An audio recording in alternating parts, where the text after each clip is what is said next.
ikusten duzu une honetan behintzat posible dela horrelako eragiketa bat Euskal Herriko bai gizarte eragile, bai administrazioen mai gainean praktikatzea?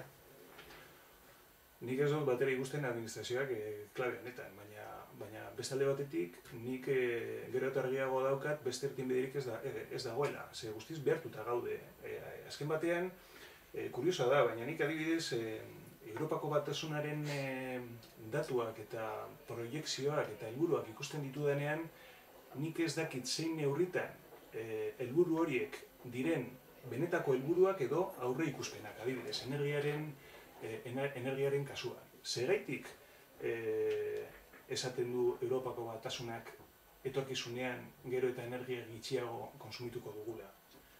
Bakarrik nahi dugulako CO2 isurketak murrizteko? Bueno, nik uste dut bai, baina beste alde batetik erregai fosilen agorpena daukagu gainean.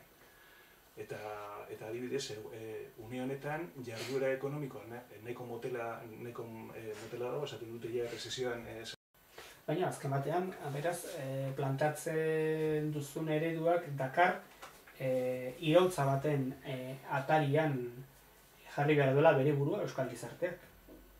Iraultza kasu honetan, bai energia konsumoari dagokionez, bai zentzu guztietan. Iraultza pensamenduan, iraultza praxian.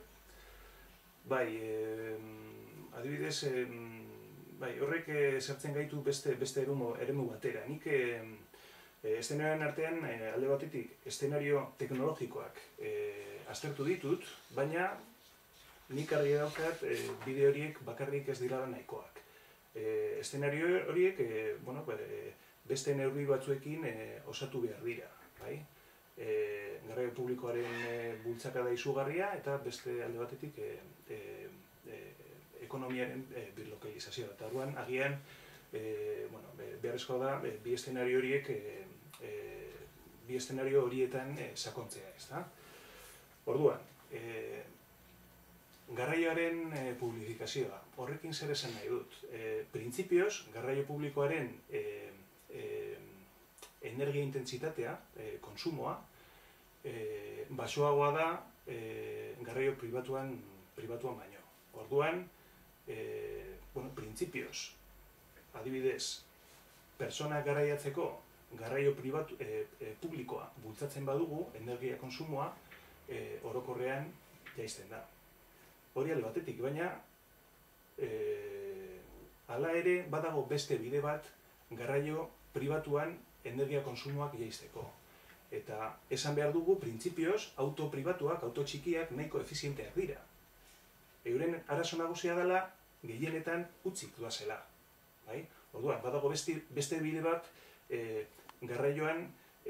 pertsonen garraioan konsumoa jaisteko, eta hori da auto pribatuen okupazioa oso altua bermatzea. Eta horri deitzen diot, auto pribatuen publifikazio moduko bat, ezta?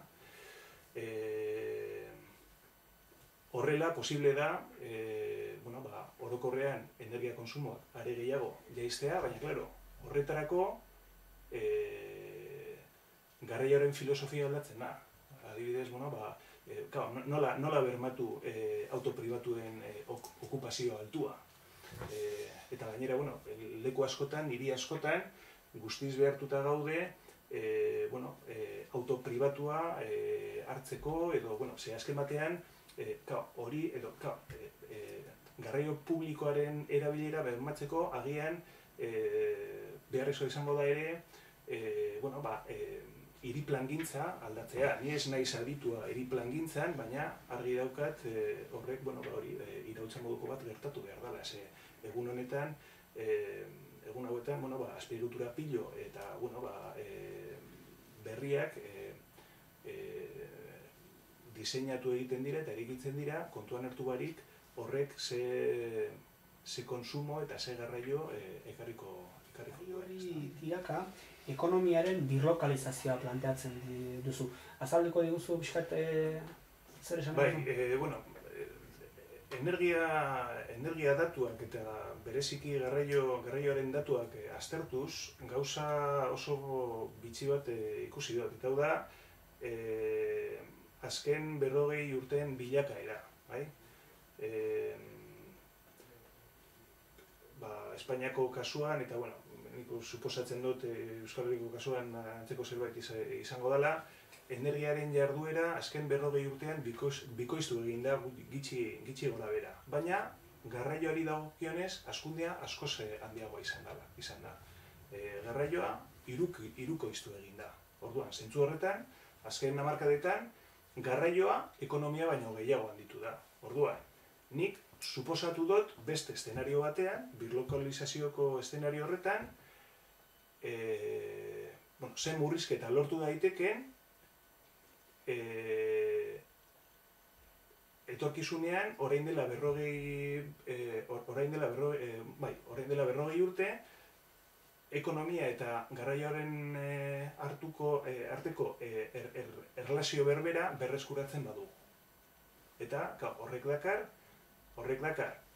jarduera ekonomikoa berberarekin garraioa jaistea. Eta nik ikusi dut hor ere tarte handi bat dagoela energia konsumoak murrizteko.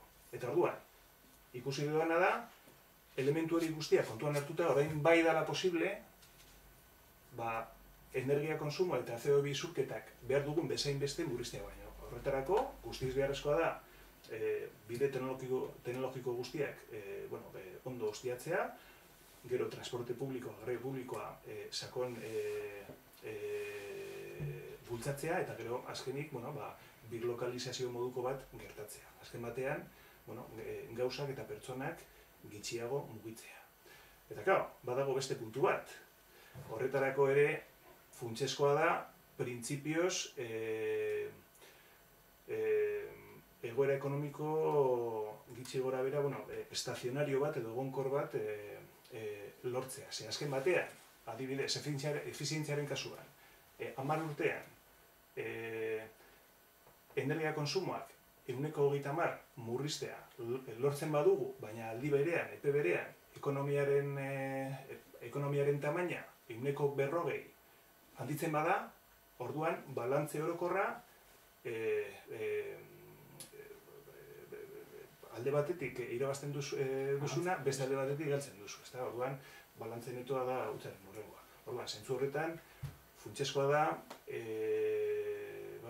jarduera ekonomikoa nolabait kontrolatzea. Lehen esan dugunez, batzuek pentsatzen dugu egungo hazkunde ekonomikoa benetan desekonomikoa dela. Orduan, kontua da ondo pentsatzea energia eta garraioa zertan erabiltzen dugun eta gauzak ondo